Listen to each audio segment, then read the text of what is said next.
শুভ সন্ধ্যা। কেমন আছেন সবাই? নিশ্চয়ই সবাই খুব ভালো আছেন। আলহামদুলিল্লাহ আমিও ভীষণ ভালো আছি। যাই হোক চলে আসলাম একটা ছোট্ট রেসিপি নিয়ে বিকালের নাস্তা। মানে আমি তো সন্ধ্যার পরে এটা রান্না করছি।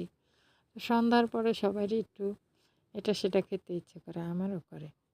তা আমি তো বেশিরভাগই সন্ধ্যার পরে এই টুকিটাকি করে খাই। তো এই তো আজকে নুডলস রান্না করলাম। চলে আসলাম আপনাদের সাথে এই ভিডিওটা শেয়ার করতে। তো আজকে আমি পান্ডু নুডলস নিলাম। তো ২টা ডিম ভেঙে ডিমটার আগে একটু হালকা ভেজে নিছি।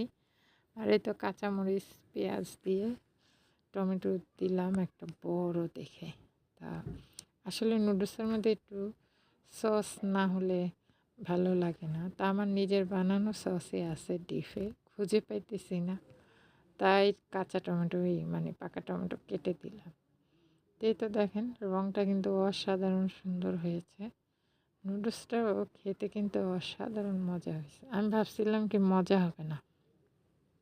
তো সবাই খেয়ে বলল যে না, ভীষণই মজা হয়েছে আমার নুডলস। আসলে আমি যেভাবে নুডলস রান্না করি আমার আপা কিন্তু আমার হাতের নুডলস পছন্দ করে না। তবে আমি অন্য কোথাও যদি কেউ রান্না করে খাওয়াই, তা সবাই কিন্তু আমার নুডলস খেয়ে খুব প্রশংসা করে। তো যাই হোক, এই যে আমার নুডলস রান্না হয়ে গেল, দেখছেন কি সুন্দর হয়েছে নুডলসটা। আর এই পান্ডা নুডলসটা না এরকম একটু মোটাই থাকে। এটা দিয়ে বেশিরভাগ ওই যে মানুষ কী নুডলস জানি বলে সেটা বানায় আর কি, আমার মনে নাই। তো এই তো আমি নামানোর আগে একটু ধনেপাতা বেশি করে দিলাম।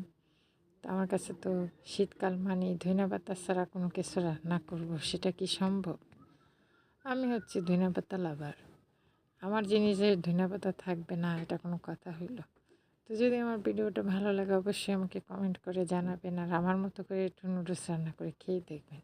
কার কাছে কেমন লাগে অবশ্যই জানাবেন। তো সবাই ভালো থাকবেন, সুস্থ থাকবেন, আমার জন্য দোয়া করবেন।